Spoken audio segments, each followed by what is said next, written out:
Gadis ini bernama Nadia Dwi Ramadhani, mahasiswi semester akhir program studi pendidikan guru sekolah dasar di Universitas Mataram dan usianya baru 21 tahun. Nadia berasal dari Dusun Bagi Pungkur, Desa Beru, Kecamatan Jereweh, Kabupaten Sumbawa Barat. Demi menyelesaikan pendidikannya, ia tinggal di sebuah rumah kos di kawasan Kelurahan Gomong, Kecamatan Selaparang, Kota Mataram. Di mata teman-temannya, Nadia dikenal sebagai pribadi yang ramah, murah senyum, dan ringan tangan membantu siapapun yang membutuhkan. Kehadirannya sering membawa suasana hangat di lingkungan perkuliahan. Ia juga dikenal mudah bergaul, sehingga memiliki banyak sahabat yang menyayanginya. Memasuki semester akhir, aktivitas Nadia semakin padat. Selain menyelesaikan kewajiban kuliah, ia juga menjalani kegiatan sebagai asisten mengajar di salah satu sekolah.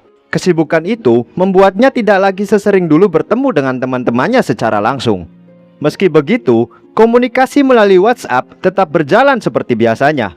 Pada Sabtu dini hari tanggal 16 Mei tahun 2026, sekitar pukul 2 pagi, Nadia masih sempat bertukar pesan dengan sahabatnya, Karelata Rawi Beauty, yang saat itu sedang berada di Jakarta.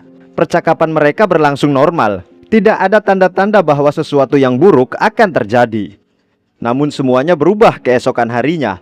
Pada Minggu sore tanggal 17 Mei tahun 2026, setelah kembali ke Lombok, Karelata kembali menghubungi Nadia melalui WhatsApp. Pesan itu terkirim, panggilan telepon juga tersambung, namun tidak satupun mendapat jawaban. Awalnya, Karelata mengira Nadia hanya sedang sibuk atau tertidur, tetapi semakin malam berlalu, rasa khawatir mulai muncul. Bukan hanya dirinya yang tidak mendapat balasan, teman-teman Nadia yang lain juga mengalami hal yang sama. Situasi yang tidak biasa itu membuat firasat buruk mulai muncul di benak mereka.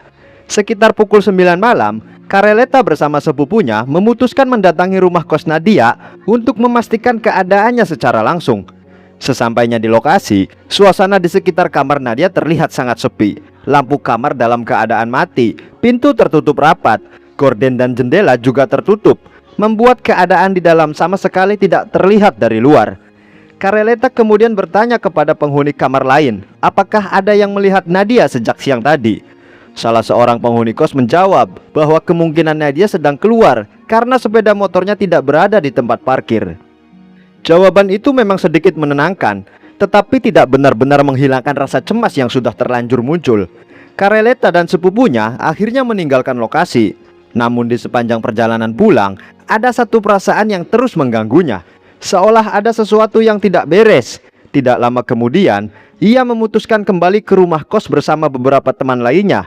Kali ini mereka sepakat untuk memastikan sendiri keadaan Nadia. Mereka berdiri di depan pintu kamar, lalu mulai mengetuk perlahan sambil memanggil namanya. Tidak ada jawaban. Ketukan perlahan berubah menjadi lebih keras. Panggilan demi panggilan terus terdengar memenuhi lorong rumah kos. Tetapi suasana di dalam kamar tetap sunyi. Tak terdengar sedikit pun respon dari dalam. Kekhawatiran mereka kini berubah menjadi kepanikan.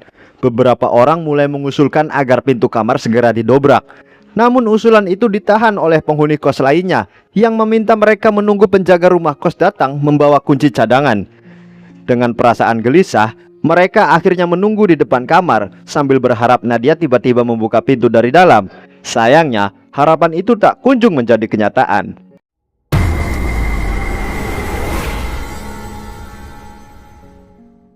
Menit demi menit berlalu. Penjaga rumah kos yang ditunggu-tunggu belum juga datang. Sementara itu, rasa cemas teman-teman Nadia semakin sulit dibendung. Di tengah kebingungan, salah seorang dari mereka mengambil inisiatif. Ia mencoba memanjat untuk melihat kondisi di dalam kamar melalui lubang ventilasi yang berada di atas pintu. Dari celah sempit itu, ia akhirnya dapat melihat sebagian isi kamar. Sesosok tubuh tampak terbaring di atas kasur. Itu adalah Nadia. Namun ada sesuatu yang membuat suasana seketika berubah mencekam. Dari dalam kamar, mulai tercium aroma tidak sedap yang membuat semua orang semakin khawatir. Tak lama kemudian, penjaga rumah kos akhirnya datang membawa kunci cadangan. Semua berharap pintu segera terbuka. Namun saat kunci coba digunakan, pintu tetap tidak bisa dibuka. Ternyata pintu terkunci dari bagian dalam. Keadaan itu membuat situasi semakin mencurigakan. Menyadari kondisi tersebut, mereka memilih untuk tidak bertindak gegabah. Peristiwa itu segera dilaporkan kepada aparat setempat, kemudian diteruskan kepada pihak kepolisian. Sekitar pukul 11 malam, petugas kepolisian tiba di lokasi dan segera melakukan pembukaan paksa terhadap pintu kamar. Saat pintu berhasil dibuka, suasana langsung berubah menjadi duka. Di dalam kamarnya, Nadia ditemukan dalam keadaan tidak lagi bernyawa. Tubuhnya terbaring di atas tempat tidur dan telah menunjukkan tanda-tanda bahwa peristiwa itu terjadi beberapa waktu sebelumnya. Teman-teman yang berada di lokasi tidak mampu menahan tangis. Mereka sulit mempercayai bahwa sahabat yang beberapa hari sebelumnya masih bercanda dan berkomunikasi dengan mereka kini telah pergi untuk selamanya. Petugas segera mengamankan lokasi dan memasang garis polisi agar proses olah TKP dapat dilakukan tanpa gangguan. Seluruh sudut kamar diperiksa secara teliti. Setiap benda yang dianggap memiliki kaitan dengan kasus tersebut dikumpulkan sebagai barang bukti. Sementara itu, jenazah Nadia dibawa ke Rumah Sakit Bayangkara Polda Nusa Tenggara Barat untuk menjalani pemeriksaan lebih lanjut. Di saat yang sama, keluarga korban menerima kabar duka yang begitu berat. Harapan untuk mendengar suara Nadia kembali harus berganti dengan kenyataan yang sangat menyakitkan. Penyelidikan pun langsung dimulai. Petugas memeriksa kondisi kamar secara menyeluruh dan menemukan sejumlah fakta penting. Pintu utama kamar terkunci dari dalam, sementara kunci masih berada pada lubang kuncinya. Di sisi lain, pintu belakang juga dalam keadaan terkunci, tetapi kuncinya tidak ditemukan. Selain itu, beberapa barang milik korban dilaporkan hilang. 2 unit telepon genggam tidak berada di tempatnya. Begitu pula sepeda motor Honda Beat yang biasa diparkir di samping kamar kos. Temuan-temuan tersebut membuat penyidik menduga bahwa pelaku juga membawa kabur barang-barang milik korban setelah kejadian. Hasil pemeriksaan awal juga menunjukkan adanya tanda kekerasan pada tubuh Nadia, termasuk bekas jeratan di bagian leher. Dugaan sementara mengarah pada tindak pidana yang disertai kekerasan. Namun untuk memastikan seluruh rangkaian peristiwa, penyidik masih membutuhkan bukti tambahan. Harapan terbesar saat itu tertuju pada rekaman kamera pengawas di sekitar lokasi. Sayangnya, rumah kos tempat Nadia tinggal tidak memiliki CCTV. Petugas akhirnya harus menelusuri kamera-kamera pengawas dari jalan dan bangunan di sekitar kawasan tersebut. Proses itu tentu membutuhkan waktu yang tidak singkat. Hari demi hari berlalu. Penyidik memeriksa sejumlah saksi, melakukan otopsi, mengumpulkan berbagai petunjuk, hingga menelusuri kemungkinan keberadaan barang-barang milik korban. Namun hasilnya masih belum mengarah kepada pelaku. Kasus ini perlahan berubah menjadi misteri yang menyita perhatian masyarakat. Sementara penyelidikan terus berjalan, keluarga, sahabat, dan teman-teman Nadia berusaha menguatkan satu sama lain. Mereka rutin mengadakan doa bersama sebagai bentuk penghormatan sekaligus harapan agar kebenaran segera terungkap. Bahkan, rekan-rekan Nadia di rumah kos menggelar doa bersama dengan warga sekitar dan turut mengundang keluarga korban. Momen itu memperlihatkan betapa besar rasa kehilangan yang dirasakan banyak orang atas kepergian Nadia. Di sisi lain, keluarga juga berupaya membantu proses penyelidikan.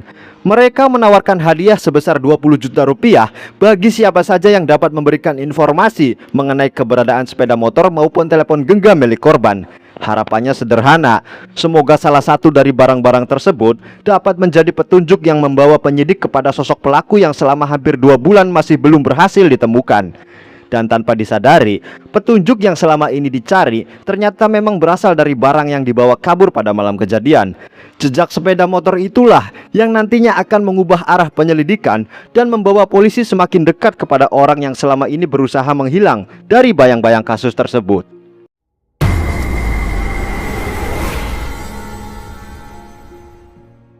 Hampir 2 bulan berlalu sejak kasus ini pertama kali mengguncang kota Mataram. Selama itu pula, penyidik terus bekerja mengumpulkan setiap petunjuk yang tersisa.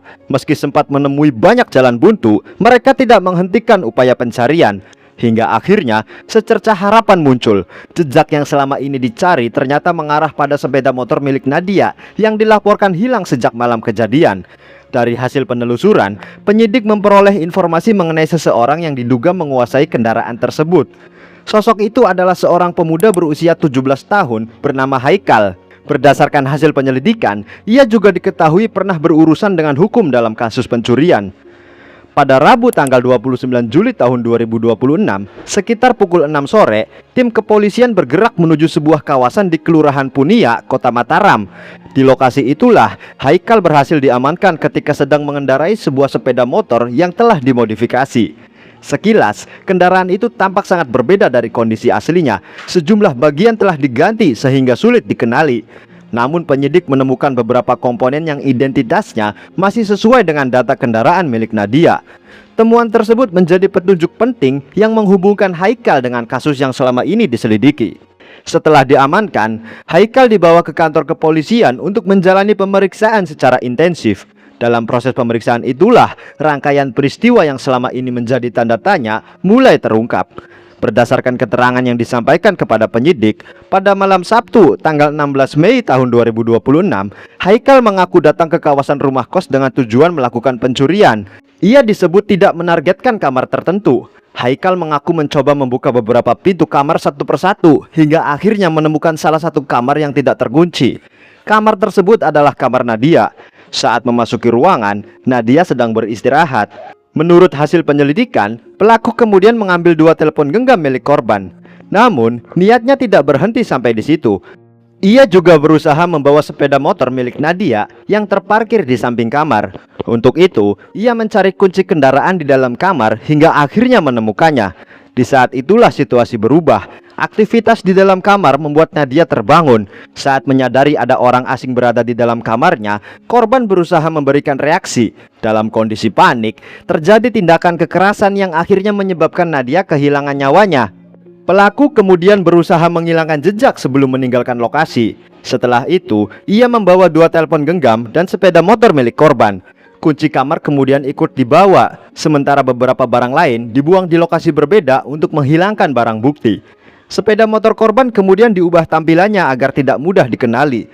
Namun perubahan tersebut tidak sepenuhnya berhasil menghilangkan identitas kendaraan. Justru dari kendaraan itulah penyelidikan yang sempat terhenti akhirnya menemukan titik terang. Fakta lain yang turut terungkap adalah riwayat hukum Haikal. Penyidik menyampaikan bahwa ia pernah terlibat dalam beberapa perkara pidana sebelumnya, termasuk kasus pencurian dan tindak kekerasan di wilayah kota Mataram. Informasi tersebut membuat masyarakat semakin terkejut. Pasalnya, usia Haikal masih sangat muda. Dalam pemeriksaan, ia juga mengaku memiliki rencana berangkat ke Malaysia untuk bekerja dalam waktu dekat. Namun sebelum rencana itu terwujud, penyidik lebih dahulu berhasil menemukannya. Dengan diamankannya Haikal, misteri yang selama hampir 2 bulan menyelimuti kasus ini akhirnya mulai terjawab.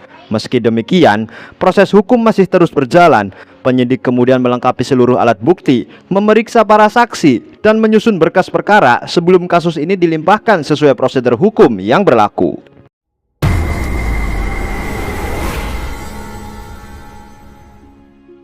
Setelah seluruh rangkaian penyelidikan berhasil mengungkap dugaan pelaku, proses hukum pun memasuki tahap berikutnya. Penyidik menetapkan Haikal sebagai tersangka dan menjeratnya dengan sejumlah pasal sesuai hasil penyelidikan yang telah dilakukan. Karena usianya masih tergolong anak-anak menurut ketentuan hukum yang berlaku, proses penanganan perkara dilakukan dengan mengacu pada sistem peradilan pidana anak. Meski demikian, perbuatannya tetap diproses sesuai aturan hukum yang berlaku. Selain dugaan tindak pidana pencurian yang disertai kekerasan hingga menyebabkan korban kehilangan nyawanya, penyidik juga menelusuri keterkaitan dengan perkara lain yang sebelumnya pernah melibatkan tersangka. Seluruh proses tersebut masih akan dibuktikan lebih lanjut melalui tahap persidangan.